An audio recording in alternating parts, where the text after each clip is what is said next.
Eu quero só aqui também aproveitar e registrar a presença do Bins, diretor institucional do CIE. O CIE é um dos apoiadores do nosso evento. Muito obrigado pela presença, Bins.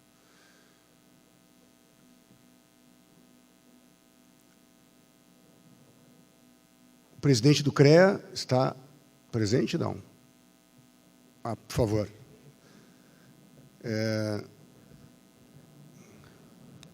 Só um minutinho. Bom, espero que tenham gostado.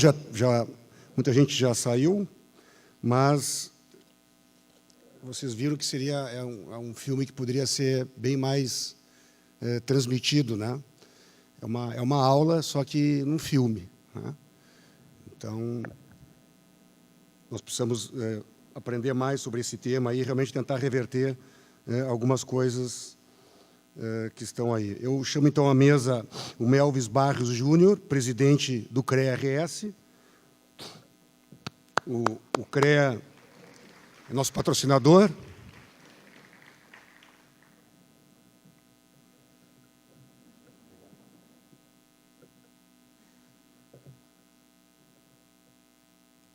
Malu Ribeiro.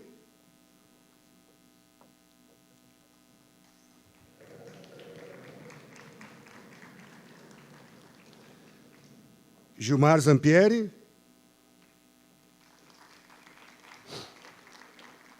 E o José Alberto Wenzel.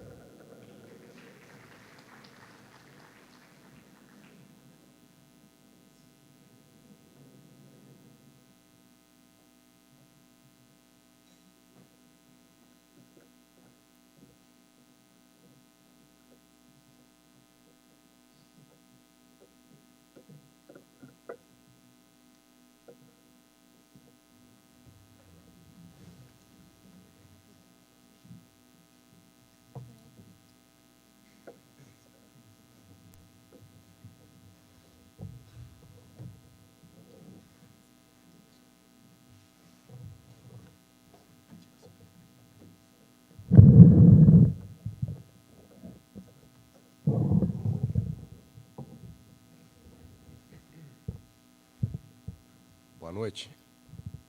Todos vocês que resistiram o frio, né?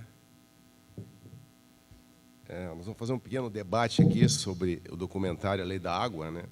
E temos aqui como debatedores na mesa a Malu Ribeiro, que é coordenadora do programa Rede das Águas da Fundação SS Mata Atlântica e representante da entidade no Conselho Estadual de São Paulo de Recursos Hídricos, uma das fundadoras do Fórum Nacional de Comitê de Bacias Hidrográficas em 2000, jornalista com especialização em políticas públicas e gestão de recursos hídricos. Boa noite, Malu, bem-vindo ao nosso debate. Temos também aqui, ao nosso lado aqui, nosso amigo, presidente da Fundação Zoobotânica do Rio Grande do Sul, analista ambiental da FEPAM, exerceu os cargos de secretário do Meio Ambiente, chefe da Casa Civil e de Relações Institucionais do Estado do Rio Grande do Sul. É geólogo, mestre em desenvolvimento regional, área técnico-ambiental pela Unisc. É o geólogo José Alberto Wenzel. Obrigado, Wenzel, pela participação. E temos o Gilmar Zampieri. Gilmar Zampieri é representante da Conferência Nacional dos Bispos do Brasil, CNBB, graduado em Filosofia e Teologia, com mestrado nas duas áreas. É professor de Teologia Fundamental na Escola Superior de Teologia e Espiritualidade, franciscana em Porto Alegre. Autor do livro A Vida dos Outros, Ética e Teologia da Libertação Animal. Obrigado por participar desse debate. A mim, como mediador, né, eu vou só tentar levantar um pouco um tema para discussão aqui. Talvez o Estado brasileiro, né, quando se fala em Estado brasileiro, se fala nos entes município, Estado e própria República, são os maiores poluidores e contaminadores da água no Brasil, né? Talvez até por uma história de ocupação populacional no Brasil, né, se colonizou o Brasil através dos rios, né? Então, as grandes cidades brasileiras, a grande maioria dos municípios está do lado de algum rio e de alguma fonte de água. E no Brasil não se teve, ao longo dos anos, a preocupação ambiental de tratar o esgoto. Então, praticamente todo município, cidade como Porto Alegre, prefeito Fortunati salientou, tratava apenas 29% do esgoto de Porto Alegre, né? Então, isso é um problema bastante grave, né? Mas, ao mesmo tempo, desde a idade primitiva, o homem ele se preocupa em armazenar água, né? E a reserva de água que garantiu a sobrevivência do ser humano ao longo dos milênios. E aqui no Brasil, nos últimos anos, se vê um combate muito feroz, que na minha visão está errado. Combate muito feroz aos grandes reservatórios de hidrelétricas. Os grandes reservatórios, eles têm uma função bastante importante de regular a vazão, né? De acumular reserva hídrica, né? O Sudeste agora passou por uma grande crise. Se não fossem os grandes reservatórios, talvez tivesse uma situação de calamidade pública, né? Então, eu acho que são dois temas muito importantes para vocês analisarem, né? Esses dois aspectos, né? Porque a técnica e a ciência, ela vem há muitos anos aqui no Brasil, e nós temos exemplo de Itaipu e outros grandes reservatórios, que praticamente nenhum dano ecológico de monta significativo ocorreu. Trouxe muito mais benefício do que, na realidade, prejuízo ao meio ambiente. Então, me parece que devemos repensar um pouco esse combate extremamente duro que se faz no Brasil, a implantação de grandes reservatórios para a geração de energia elétrica. Então, esse tema da poluição em função dos esgotos das cidades, do tipo de ocupação que se gerou no Brasil, e a geração de energia através dos grandes reservatórios de hidrelétricas, seriam dois pontos que eu gostaria de ver vocês fazerem uma exposição para enriquecer o nosso debate aqui. Não sei, começa com quem? Vamos começar com a jornalista, que tem mais desinibição, normalmente. É uma questão de gênero também, né? Eu sou a única mulher aqui na mesa. Exatamente, Malu. Eu acho que essa questão, em primeiro lugar, o filme diz tudo, né? Não ouvir a ciência e seguir lobbies setoriais para estabelecer legislações é uma doença pela qual o Brasil precisa se tratar, né? A gente estava assistindo aí, depois da tragédia de Mariana, que o Código de Mineração, ninguém estava nem prestando atenção nisso, por causa da crise política institucional no país, estava sendo feito por lobbies do setor minerário. Então, você não pode ter uma legislação para um país feita por um único setor. E não ouvir a comunidade científica é um absurdo.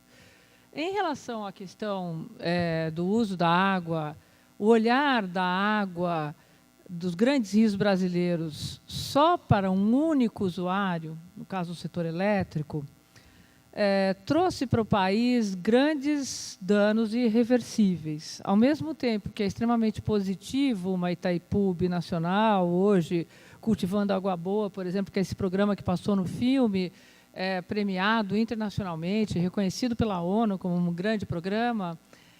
Mas, por exemplo, a bacia hidrográfica do Rio Tietê, assim como a do São Francisco, que são dois rios teimosos, né? Eles estavam próximos, nascentes próximos para seguir o caminho do mar, e eles não venceram escarpas e correram para o interior. Então, o Rio Tietê é um rio de 1.100 quilômetros que corta São Paulo de leste a oeste. O São Francisco, todos os estados dessa grande bacia. Ao olhar para o Rio Tietê, em 1910, né, para a geração de energia elétrica para o setor têxtil, que foram as nossas primeiras indústrias, o que se fez, né? Então, vamos construir algumas hidrelétricas, retificar o rio, que tinha meandros, né, que tinha suas várzeas, afastar por uma questão sanitária, porque não se tinha saneamento, mas já se tinha problema de saúde, né? No período modernista. Então, afasta-se as pessoas das várzeas, retifica-se os rios e usa esse grande rio para produzir energia. Então, foram feitas 8 grandes hidroelétricas que transformaram aquele rio de corredeiras e cachoeiras do interior paulista, que levou bandeirantes e bandeiras para desbravar os sertões, em grandes mares, né? Na porção mineira, a mesma coisa, são os famosos mares de Minas. E, com isso, afastou-se o convívio das populações desses grandes reservatórios. Esse foi o modelo, primeiro, de uso prioritário para um único setor, e não de olhar a água para seus usos múltiplos. Ao se retificar o Rio Tietê, por exemplo, vou contar do Rio Tietê, que é a minha casa, minha comunidade, minha história, né? Eu me chamo Ribeiro porque os ribeiros são os moradores de beira de rio. Malu Ribeiro, como os portugueses, morador de beira de rio. Eu nasci em Itu, né? Não sou tão velha assim, aprendi a nadar no Rio Tietê, perto da primeira hidroelétrica do Rio Tietê, a barragem de São Pedro, construída em 1910, uma usina de São Pedro, aproveitando as corredeiras naturais do Rio Tietê. Quando eu tinha 20 anos, o rio já estava completamente morto, cheio de espumas, e nenhum pescador, ninguém mais chegava nele. Mas o que afastou as pessoas do rio foram as grandes hidroelétricas. Aquele modelo de grandes hidroelétricas, primeiro matou toda a fauna, né? E ao se construir as hidroelétricas daquela forma, não se tirava o que existia embaixo. As cidades ficavam, as igrejas ficavam naquele lago, as florestas, e tudo aquilo apodrece, cria um grande volume de água que fica indisponível para uso. E com a mudança de temperatura, entre temperaturas, águas frias e quentes, essa água de baixa qualidade sobe, a água boa desce, e com isso você tem mortandade de peixes, espécies que não se proliferam. Então, isso foi um modelo. A partir da Constituição de 88, do licenciamento ambiental no Brasil, que é um outro instrumento que o Congresso tenta mudar via PEC 65, via projeto de lei do Senado, tem 14 projetos tramitando hoje no Congresso Nacional, na Câmara dos Deputados, mais 5 no Senado, para acabar com o instrumento do licenciamento ambiental. Então, a partir do licenciamento ambiental no direito brasileiro, no direito ambiental brasileiro, passa-se a discutir o instrumento do estudo de impacto ambiental e relatório de impacto ao meio ambiente para uso, então, e apropriação de bacias hidrográficas para a geração de energia elétrica.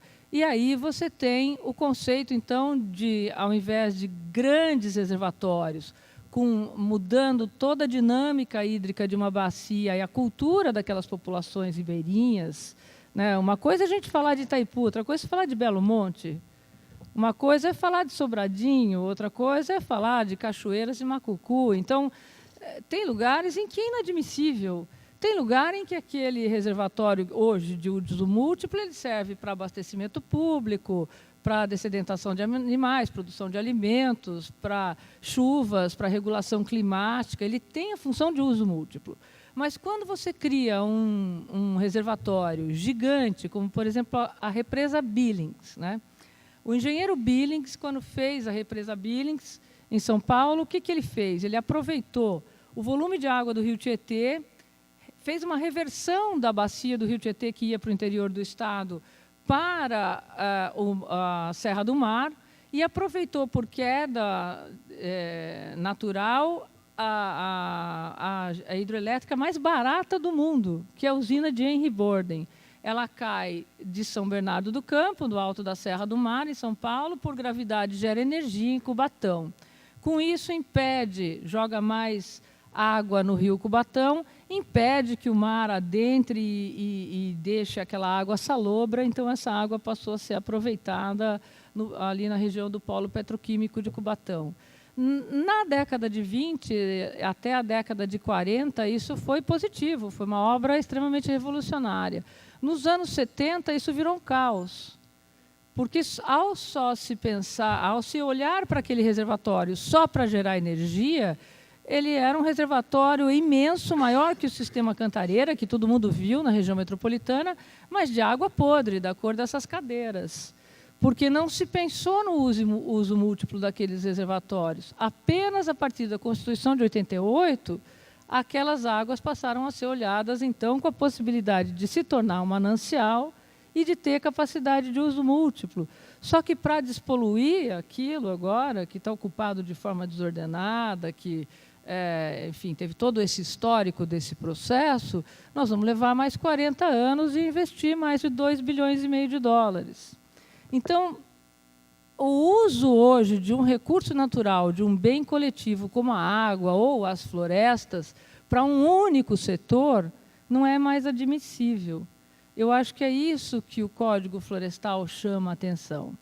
Ao se pensar na expansão, por exemplo, da soja e do gado na Amazônia, ou da geração de energia na bacia amazônica, no modelo como foi feito, sem projeto executivo, com pré-projeto, com editais, com tudo isso que a gente está vendo aí na Lava Jato, que não vem ao caso, mas, ou seja, com a falta de projetos técnicos, ao se fazer uma licitação só com projeto básico, você tem muito pouco elemento para que um estudo de impacto ambiental seja feito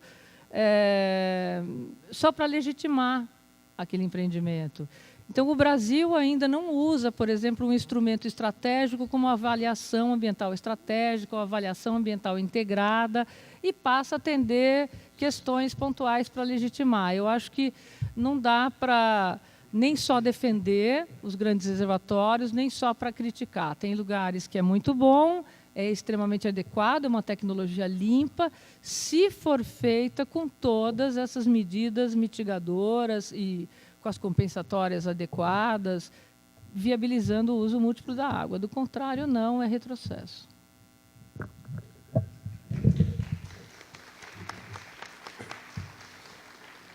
Esse tema é muito importante, porque aqui no Brasil, né, até passou um pouco agora, né, a transposição de São Francisco, né, em que se vai bombear 1% da água que iria para o mar. Né, um projeto que é muito atacado e muito defendido, né, tecnicamente, né, pelos dois lados. Né, a própria engenharia brasileira atacou e defendeu esse projeto. Né, então, cada um tem uma visão estratégica dessas questões da água. Eu acho que, Wenzel, eu gostaria que tu fizesse essa abordagem sobre esses temas aí. Bem, em primeiro lugar, eu quero cumprimentar a todos e a todas, cumprimentar por ainda estarem aqui conosco, num dia frio de inverno, sinal de que o assunto motiva. Cumprimentar o nosso presidente Melvis e recomendo o artigo dele nesse material que foi hoje distribuído, tem uma revista do CREA, e tem um artigo muito interessante que trata de um dos assuntos que foi levantado no tema, que é a soja. O Rio Grande do Sul hoje tem 5,4 milhões de hectares plantados com soja, e o presidente do CREA coloca bem essa questão, que ele é bom enquanto elo de uma cadeia, mas não enquanto produto em si, faz uma relação com a tecnologia, ou seja, o quanto se depende de um produto e o quanto isso significa de não solução de uma questão, inclusive econômica. Quero aqui cumprimentar a Malu, né? Cumprimentar o nosso amigo Frei Gilmar. Eu estou curioso para ler o livro, já li a resenha na revista Rainha ou Família. Eu li uma resenha, Família Cristã, há poucos dias. Tenho certeza que é muito interessante. Eu sou presidente da Fundação Zoobotânica do Rio Grande do Sul e eu vou ler aqui um artigo, presidente. Depois eu vou dizer a data desse artigo.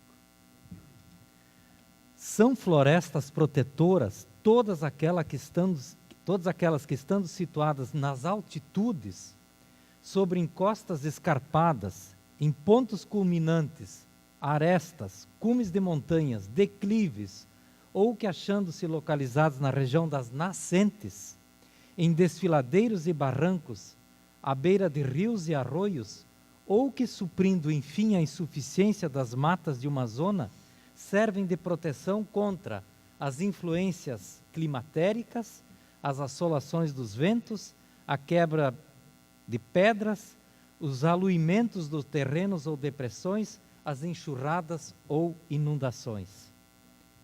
Sabe de que ano é esse artigo aqui? 1900.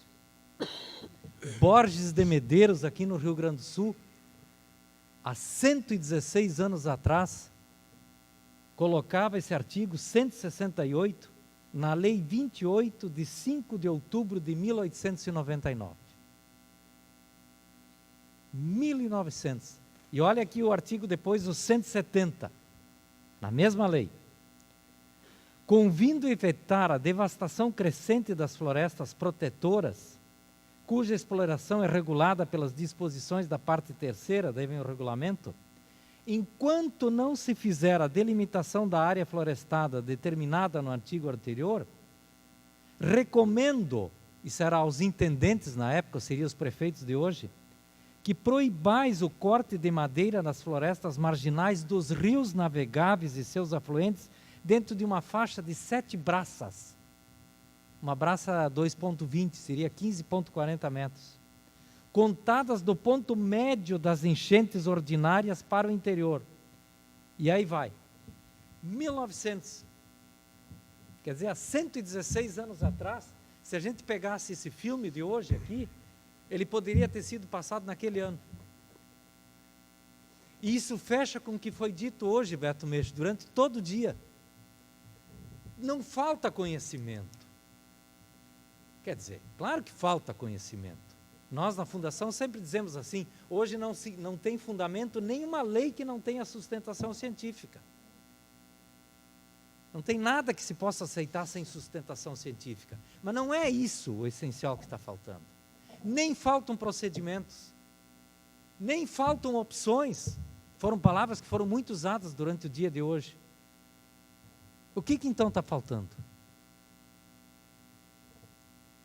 É uma pergunta que provavelmente vai ficar no ar, mas eu ouso dizer que falta uma palavrinha mágica: reverência ou afeto com a natureza. Nós perdemos isso. Nós nos tornamos debatedores, por exemplo, só agora. Beto, quantos dias de natureza houveram agora? Dia 22 de junho, dia da biodiversidade. Dia 18 de junho, dia dos museus de história natural e assim por diante. Dia 5, toda aquela semana, semana do meio ambiente. Agora, dia 24, é o dia da Mata Atlântica. 27. Então, tem praticamente toda semana tem um dia relacionado com a natureza. Fóruns sobre meio ambiente para tudo que é lado. E aí o que se viu hoje durante o dia, e é pura verdade. Nós estamos falando as mesmas coisas há muito tempo. Quem esteve na Eco 92, eu estive lá. Quem esteve na Dinamarca agora, 2010 ali, na preparatória, estive lá. A gente ouve as mesmas coisas que a gente ouve aqui. Pode ir para qualquer parte do mundo. Lá em 1900, o Borges de Medeiros já dizia isso aí. Isso é uma lei. Depois se evoluiu para o Código Florestal, aí sim se melhorou, 65, e agora, 2012, nem isso que estava em 1900 nós estamos cumprindo. Está pior do que em 1900. Então, eu acho que essa é uma grande questão, presidente, e aí entra a questão que o senhor coloca, das grandes barragens da questão. Eu vou levantar um ponto que está nos martirizando na Fundação Zoobotânica. Nós somos os responsáveis, os coordenadores da lista verde, da lista vermelha, das extinções. A questão do dourado no Uruguai.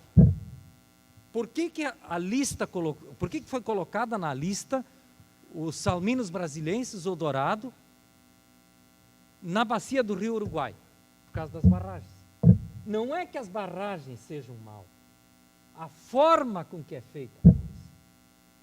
Não se pensou nos pescadores, 20 mil pescadores que estão agora lá, sem ter o que pescar. Estão proibidos de pescar dourado. Agora, está errado a área ambiental em dizer que não pode pescar dourado? Não. Ela está cumprindo com o seu dever. Nós não vamos abrir mão disso. Nós vamos manter a proibição da pesca do dourado. Aí qual é o debate? Mas tem que rever essa proibição, tem que rever essa legislação. Olha, eu tenho dito em todos os encontros que eu vou, e muitos aqui na própria Casa do Povo, aqui na Assembleia, digo assim, gente, tem que olhar para frente, a lista está aí. Essa lista não foi feita à toa, foram 129 especialistas de 14 instituições, técnicos da mais alta capacidade, ictiólogos reconhecidos. Quer dizer, nós ficamos patinando nas mesmas coisas. E aí o Beto hoje, até a secretária colocava assim, que parecia que estava passando uma mágoa, mas eu te compreendo, Beto, não é uma mágoa. É um sentimento de quase uma impotência. É um sentimento de que as coisas não andam no ritmo que deveria se andar. Por outro lado, precisamos do desenvolvimento. E aí, quando a gente vê ali pessoas da maior relevância política no país, agora ocupando cargos de grande relevo, inclusive Ministério da Agricultura e assim por diante, com uma visão totalmente desenvolvimentista, que a gente não é contra o desenvolvimento, mas nós somos, sobretudo, a favor da preservação. E isso precisa ser mantido, senão não tem sentido. Uma fundação zoobotânica, se ela não lutar pela preservação, eu sempre digo para os meus lá tem 47 pesquisadores, doutorados, pós-doutorados, das mais diferentes áreas. Sempre digo para eles, gente, a nossa função é de trincheira, a nossa função é de resistência. Nós vamos ser parceiro do desenvolvimento, contanto que, ressalvado isso, e é isso que nos motiva. Então eu quero agradecer essa oportunidade de poder estar aqui debatendo com vocês e para concluir, ao menos nesse primeiro momento, eu acho que nós temos que exercer a sabedoria da incerteza. Num momento que todo mundo quer ter grandes certezas, nós temos que fazer o inverso. Nós temos que ter a coragem de não termos certeza, de termos a cautela, de termos a previdência. E preservar significa isso, é trabalhar num campo de não tantas certezas, mas de convicções. Por isso que eu digo que nós somos da resistência, vocês são da resistência, os que estão aqui são da resistência. Que nós não estamos pensando na saca de soja de hoje, nós estamos pensando na vida dos que vêm depois de nós. E isso vale a pena. Uma pessoa, para concluir nesse primeiro momento, me disse assim: Wenzel, o importante não é vencer, é estar do lado certo. E o lado certo é a natureza. Obrigado.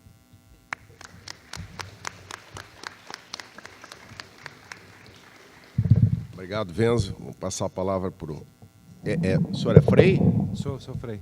Frei Gilmar Zampieri. Isso. A nossa abordagem mais filosófica, né? Eu tinha preparado um texto, mas é demasiado longo. Então, vou tentar ser breve, como é preciso nessas horas. Eu queria destacar, primeiro fazer eco e achar que isso que foi dito agora no final, esse paradoxo entre os valores morais, éticos e científicos e o poder econômico, que nessa quebra de braço a gente sempre dá a impressão que a gente perde sempre.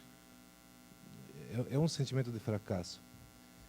E o documentário me parece assim desalentador no fio condutor. Quase que se bem que tem várias nuances, várias falas, vários momentos em que ele faz esse balanço, essa tensão entre o pessimismo e um quem sabe, né, um otimismo de que se reverta, de que se refaça, de que o processo de consciência possa vingar. Mas, de fato, é um paradoxo, porque a gente aposta tanto, eu, por exemplo, que sou professor também, aposta tanto na conscientização, na consciência, na mudança de hábitos, na necessidade de trabalhar novos valores, e percebe que a realidade é dura. E a impressão que dá é que o lado forte sempre vence. Um pouco apareceu também no documento, então é um paradoxo, daria para dizer, da própria condição humana. Mas, se me permitir, eu queria destacar uma questão, já que eu fiz um estudo sobre ética animal. Me permita só destacar um dado que aparece no documentário e que ele é de passagem, assim, e sem muito comentário, quase lacônico, de um dos entrevistadores, um dos especialistas. Mas é um dado bastante conhecido na área das ciências e na área sobretudo da direito dos animais. Os vegetarianos conhecem muito bem isso, os veganos. que é o uso do solo no Brasil. Apareceu aí o dado que só 30% da terra agriculturável ela é de fato para grãos, que vai para o alimento. São 270 milhões de hectares, 60 milhões são usados para produtos, para grãos e, enfim, para alimentos que vai para o nosso prato diretamente. Os outros 210 milhões, significa isso 70%, é para a pecuária. Esse dado ele é tão impactante que mereceria um simpósio, um congresso, porque a gente tem que pensar nessas questões assim seriamente. É um outro dado científico, digamos, técnico, não é ideológico.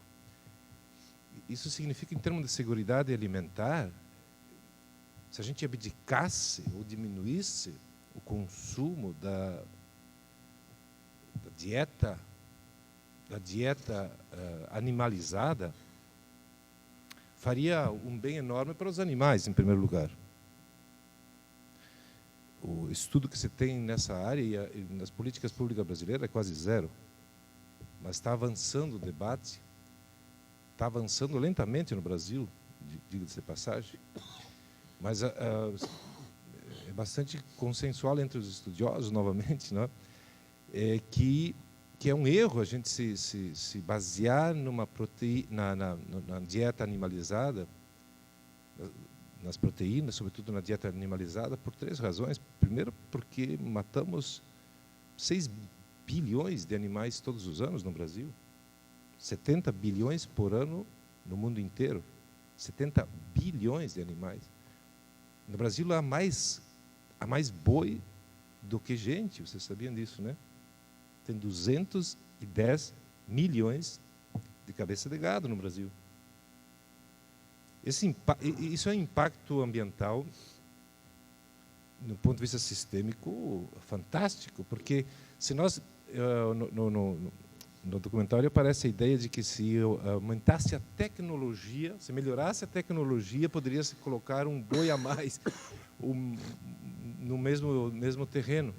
Não é essa a solução não é técnica, até porque não se respeita a solução técnica, se respeita a questão do lucro, de quem tem poder econômico. Isso que vale. Mas o debate deveria ser mais no linha ético e não tanto técnico, nesse aspecto. No aspecto da segurança alimentar, nós estaríamos muito mais propensos a ter alimentos para todo mundo, e sobrando, e exportando, se fôssemos produzir grãos que fossem para ser consumidos pelo humano. 30% da nossa terra agriculturável é para pasto e os outros 30% são para grãos para os animais.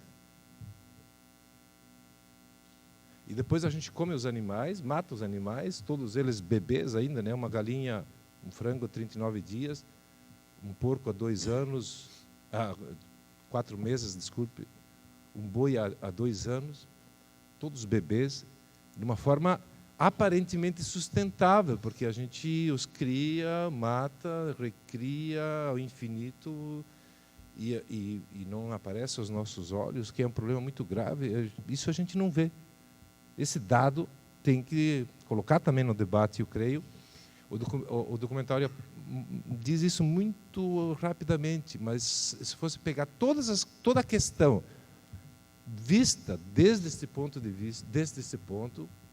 da pecuária e daquilo que a gente usa quase como solução, claro, isso representa 20% do PIB brasileiro, ou 15%, ou 18% do PIB brasileiro, é uma questão econômica muito forte, mas não pode ser tratada só do ponto de vista econômico. Eu nem diria do ponto de vista dos animais o que é meu interesse, evidentemente, nós temos que pensar do ponto de vista do nosso direito de continuar matando os animais para o nosso consumo e do direito dos animais de não serem devorados por nós, evidentemente. Esse é o debate que me parece mais instigante. Mas mesmo do ponto de vista técnico, econômico, há um desperdício de terras que é uma irracionalidade, me parece, e que talvez pudesse, desde esse ponto de entrada, repensar toda a nossa relação com a natureza, inclusive. Toda a nossa relação com a natureza.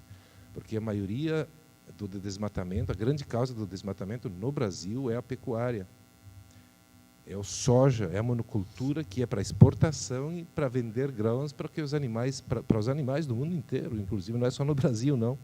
Então esse ponto de entrada, já que tudo é, como diz o Papa, para concluir, tudo está interconectado, conectado.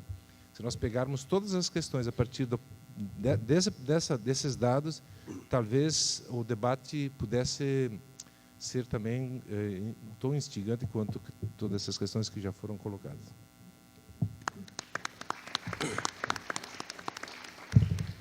Bom, vamos fazer uma última rodada aqui, né, só para a gente poder concluir, até pelo adiantado da hora. Mas parece que o filme ele deixou meio de lado, assim, ele foi meio permissivo com o poder público, né? Porque no Brasil, quem mais polui os rios, os córregos, os lagos, é o poder municipal, basicamente, através do esgoto cloacal não tratado, né? E me parece que não há vontade política de se enfrentar essa questão, né? Se tenta legislar de outras, mas nessa questão não se avança, né? Não se obriga o município a fazer investimento mais pesado, né? E todas as áreas urbanas acabam degradando. Aqui nós temos, exemplo, Porto Alegre, o Delta do Jacuí, né? Que não se permite nada, mas se permite porque o Estado não tem o poder de polícia de impedir a invasão, né? Então está se invadindo todo o Delta do Jacuí, que vai virar uma grande favela em mais alguns anos, né? Já tem aí, segundo alguns estudos, em torno de 15 mil pessoas ocupando o Delta do Jacuí. Mais 10 anos, se não tem esse poder do Estado, nós vamos ter 50 mil pessoas, vai estar perdido o Delta do Jacuí, vão ter que urbanizar ele, porque nós vamos ter que realocar 50 mil pessoas, né? E a parte de recursos, eu sou grande crítico da política econômica do Brasil, independente do governo que esteja no poder, né? Nós vamos pagar em 2016 800 bilhões de reais para rolar a dívida pública interna do Brasil. Então, o problema do Brasil não é dinheiro. Se tu tem 800 bilhões de reais em 2016 para jogar no sistema financeiro nacional, para rolar a dívida pública sem abater nada do principal, nós não temos problema de dinheiro. Nós temos problema de gestão e de que forma vamos priorizar esses recursos.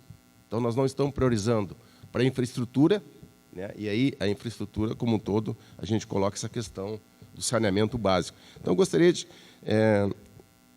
vocês fizessem uma abordagem sobre esse aspecto aí, né? Essa questão da permissividade e da falta de uma pressão maior sobre os gestores públicos para que se invista no tratamento de esgoto cloacal no Brasil. Quem sabe, Venza, tu começa com esse tema aí. Eu associaria, presidente, a outra questão. Por exemplo, a média de perda de água na canalização está em torno de 50% no Rio Grande do Sul. Água tratada.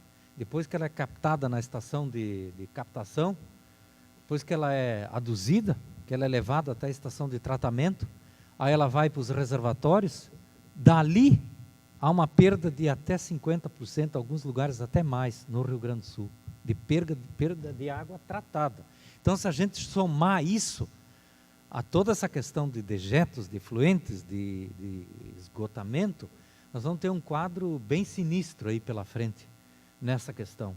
E aí, hoje, quando eu vi aqui a taxação sobre resíduos, sobre lixo, e a gente começa a se perguntar até que ponto se pode falar nisso. Até que ponto se pode solicitar à população, a nós mesmos, que se pague mais essa taxa. Será que ela já não está sendo paga através do desperdício? Será que ela já não está sendo paga e muito bem paga por aquilo que se deveria fazer enquanto poder público? E eu acho que sobraria dinheiro nesse negócio todo. Então eu concordo, presidente, que a questão da gestão é a mesma coisa da saúde, né? Agora, na saúde falta dinheiro mesmo, mas que também falta gestão, falta. Eu fui prefeito de Santa Cruz e lá nós implantamos, eu sou daquele período lá que se implantou a gestão plena e se assumiu compromissos enormes na área da saúde. E hoje quem sustenta toda essa questão de saúde, esgotamento, na verdade são os municípios hoje. Eles bancam isso, né? Claro que tem a Corsã, tem tudo isso, uma parceria, mas se a gente vai olhar a fundo, o ônus mesmo está em cima dos municípios. Eu gostaria de associar, presidente, a um item ainda que passou no filme, mas me pareceu muito tênue, que é a questão da impermeabilização dos solos, já que a questão é a água, né? Aliás, é muito interessante o nome do filme, Beto. A Lei das Águas, e trata do Código Florestal. Mas justamente é esse paradoxo que você falava há pouco, Gilmar. Ele que é instigante, né? Mas, se a gente for olhar, o que está acontecendo com o Rio Grande do Sul hoje nessa questão? No início, no Rio Grande do Sul, nós tínhamos 20% do território gaúcho, em torno de 5,6, talvez 6 milhões de quilômetros quadrados, que eram de água, de áreas úmidas. Brejo, várzea, banhado. Sabe quanto nós temos hoje? 11% daquele original. O resto foi. E aí entra a soja, que está invadindo onde é que antes tinha arroz. Está invadindo o bioma pampa. Invadindo o bioma pampa, onde antes tinha pastagem, questão do gado, hoje vai soja. Tem espécies hoje desenvolvidas, diversas formas aí de trabalho elaborado, em que temos variáveis hoje que se dão perfeitamente bem em áreas inundadas. É soja entrando onde é que antes era várzea, onde é que era bioma pampa. Então, quer dizer, essas questões têm tudo a ver com a questão de saneamento, de água, isso está tudo interligado, né? Eu sou geólogo, então essas coisas, quando a gente passa da superfície e vai para a subsuperfície, a gente vai ver que não tem fronteira. Aliás, nesse ponto se conhece muito pouco da água subterrânea. Como é que isso funciona? Como é que abastece o lençol freático? Como é que funcionam essas plumas impactantes, esses passivos ambientais que são gerados, que no fundo vai tudo para a subsuperfície. Então, é um campo, por isso que eu digo, a sabedoria da incerteza. Nós não devemos ter medo disso. Nós não precisamos ter as respostas. O que nós não podemos ter é a afoiteza desenvolvimentista a qualquer preço, sem considerar isso. Então, eu ultimamente tenho falado muito dessa certeza, dessa sabedoria, de saber ver o inusitado, de perceber aquilo que a gente não percebe num primeiro momento, e que nem sempre modelos matemáticos, modelos científicos conseguem captar. Eu acho que nós estamos até bastante longe disso. Obrigado, Venzo.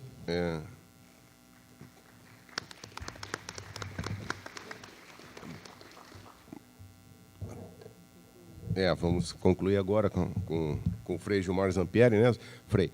Inclusive, essa questão, talvez o senhor possa abordar, que as zonas ribeirinhas, né, normalmente são ocupadas por subhabitações, pessoal mais pobre, né, e que sofre maior consequência, né, e acaba depredando também, até para a questão de sobrevivência, né, acaba cortando a mata ciliar e tal. Como é que o senhor vê essa ocupação no Brasil, o poder público sendo extremamente permissivo com as ocupações nas grandes cidades? Tem cidades pequenas, margens de rios, córregos, e a falta de preocupação, tratamento de esgoto e de enfrentar a situação pelo poder municipal.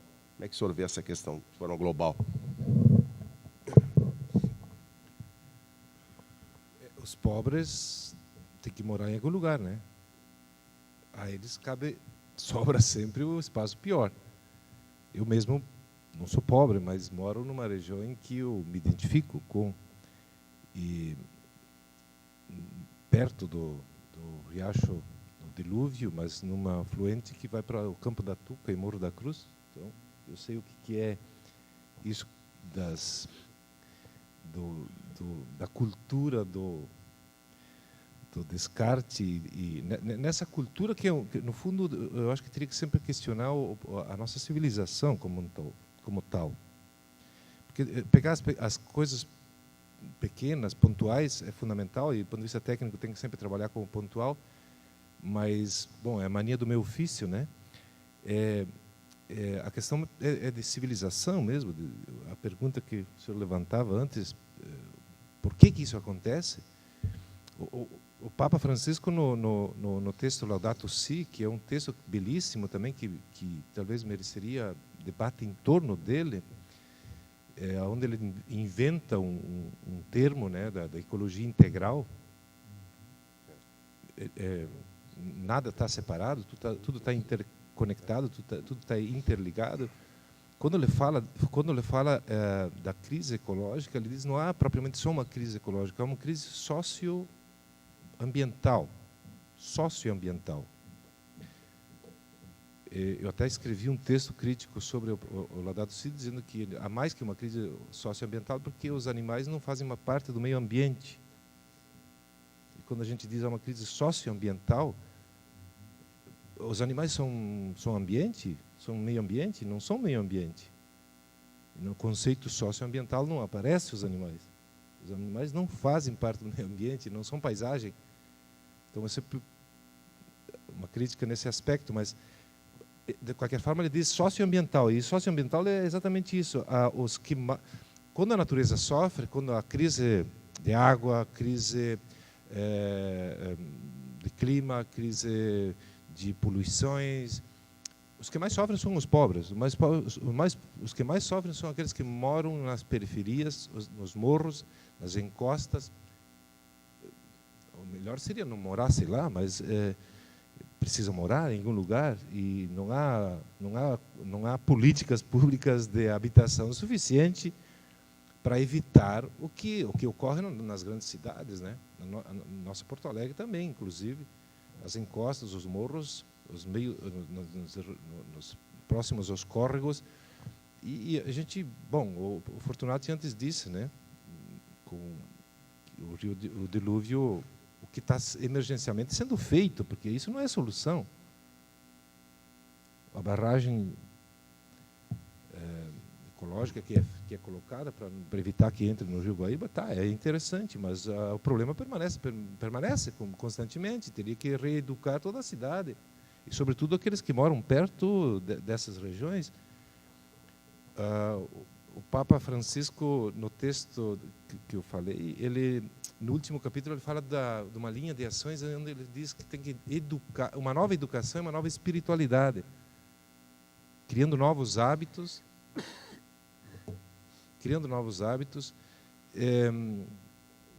pular fora de um consumo obsessivo, porque tem a ver com isso também, né?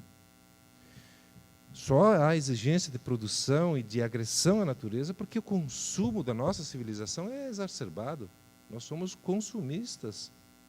Não tem matemática que aguente.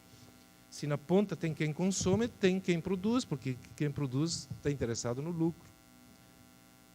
Então, isso é difícil de mudar, porque nós estamos num sistema em que parece que os grandes ideais eles se perderam por um ideal único, que é contar dinheiro, né? Isso é muito grave, digamos. É muito difícil de mexer nessa nossa cultura, e que no jogo do poder público com a iniciativa privada, sempre os próprios políticos ficam reféns do grande capital. No Código Florestal não é outra coisa. Todas as indicações técnicas, científicas, éticas, da ética do cuidado da natureza, tudo aquilo que a gente tem de melhor em termos de crença vai por chão, porque quem vence é o poder econômico. Então, eu não culparia, geralmente se associa muito isso aos pobres, os que moram nos morros, nas encostas, etc., que são culpados de degradação da natureza, etc., mas é um problema sistêmico, de fato, empurrados para essa situação também, e com políticas públicas com pouca absorção de melhora, de mudança desse quadro também. Obrigado, Frei.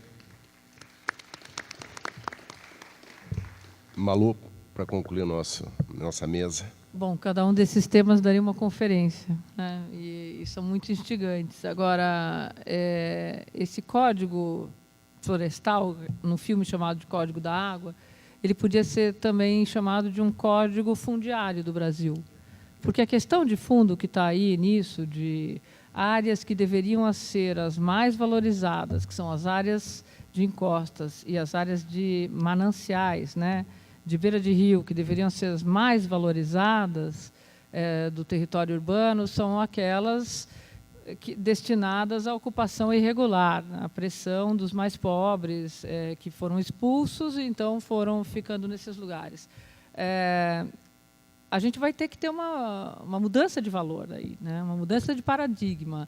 Agora, para que isso aconteça, é fundamental que a gente possa rediscutir o pacto federativo no Brasil. O Brasil tem uma lógica federativa em que a maior prerrogativa é dos municípios no uso e ocupação do solo.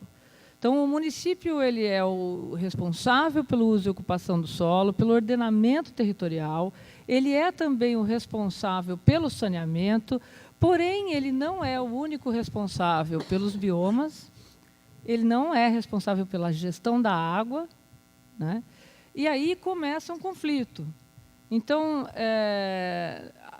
nesse Código Florestal, em que pese ele ter renegado a ciência, ele ter renegado 70% da população, que mostra lá no filme, fala que mais de 70% das pessoas não queriam o Código Florestal, apesar da dificuldade de quem mora na cidade entender o que era um Código Florestal e que mais parece um código rural, né, agrícola, do que um código de floresta. Ele não fala nada de floresta, ele só fala de agricultura, de anistia e de uso do solo, né, de tamanho de propriedade, e não de bioma, e não de bacia hidrográfica. Mas, quando a gente foi discutir a água no Brasil, no início dos anos 90, e a partir do Sistema Nacional de Recursos Hídricos, a nossa esperança era que nós nos abstraíssemos do território político-administrativo, que é o território das cidades ou dos estados, para discutir o território da bacia hidrográfica ou do bioma. Como é que você vai querer a mesma política para um bioma pampa e para o bioma caatinga, ou para o bioma amazônico, ou para a Mata Atlântica? O Brasil é um país continental, né? E, portanto, com variações culturais, sociais e ambientais de altíssima diversidade. Você querer colocar todo mundo na roupa de tamanho único não fica bem para ninguém, né? Só se for uma Gisele Bündchen. Em roupa de tamanho único fica horrível para qualquer um. Foi isso que aconteceu com a legislação. Eu acho que a questão do saneamento, por que não se cobra do município? Você autua com grande rigor a iniciativa privada, em alguns casos onde se autua, por causa da contaminação de um corpo d'água, por exemplo, ou o pequeno proprietário por um pequeno desmatamento, mas o grande poluidor, o grande degradador, não. Então, ao dar uma anistia, como a gente vem dando para esses grandes desmatadores, para a omissão em relação ao saneamento, mais de 70% dos rios brasileiros são contaminados por esgotos domésticos, quer dizer, a nossa descarga do dia a dia das cidades não é mais o esgoto industrial, a gente anistia e a gente vai concedendo cada vez mais prazo. Então, não cumpriu a lei, aos inimigos a lei, né? Aos amigos as benéfices do rei. Essa cultura que eu acho que a gente tem que dizer não. E cabe a nós, porque a gente viveu agora um momento de que os jovens falavam assim, eu não gosto de discutir política. Política é uma coisa chata. Política, religião, ciência. Vamos, sei lá, fazer o quê, né? Entrar nas redes sociais e falar da vida alheia. Esse afastamento da sociedade do que estão fazendo em nome de nós, né? Porque os deputados estão lá produzindo leis, os vereadores estão produzindo leis, parece uma fábrica de pão de queijo, né? E uma sociedade que precisa de muita lei é uma sociedade doente. Porque se nós fôssemos cidadãos éticos, não é? A gente não precisaria de tanta lei para ficar regrando. E aí a gente faz um monte de lei e ninguém cumpre. Então, é comum dizer que no Brasil tem lei que pega e lei que não pega, tipo gripe. E a questão ambiental ficou assim. Se a gente cumprisse a Constituição de 88, nós não estaríamos aqui hoje, talvez estaríamos discutindo outras coisas. Eu acho que precisa acabar com isso, porque muitos dos políticos, prefeitos, tem prefeitos sérios e não sérios, deputados sérios e não sérios, mas a grande maioria se elege com o voto dessas minorias, dessas comunidades que são levadas a ocupar esses espaços. São Paulo, por exemplo, nós tivemos invasão orquestrada por partidos políticos de todas as siglas. Não é culpa de um ou outro partido político, invadindo áreas protegidas e áreas de manancial, áreas de parque. Áreas de parque, inclusive, que foram criadas com compensatórias do Rodoanel Metropolitano, por exemplo. E essas populações invadiram essas áreas. Isso é orquestrado, porque você passa uma informação que só o poder público tem de quem está devendo imposto, que terra que está ali, que pode ser invadida, que não vai ter reintegração de posse ou ação judicial. Então, é uma sucessão de anistias e de omissão, porque a gente tem que fiscalizar isso, tem que dizer não para tudo isso. Agora, para não encerrar aqui achando que o mundo acabou, Beto, e que está todo mundo triste, nós ficamos aqui até tarde, eu sou extremamente otimista, eu acho que todos nós somos.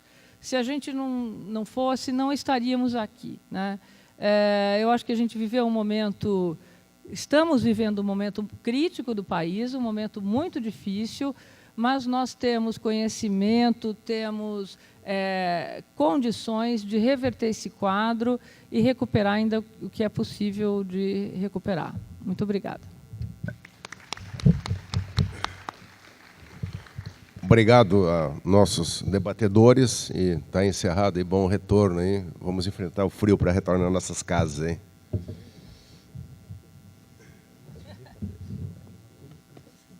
Muito obrigado. Amanhã, todos convidados, 9 da manhã, começa o outro painel. Tem que chegar antes para o credenciamento. Obrigado.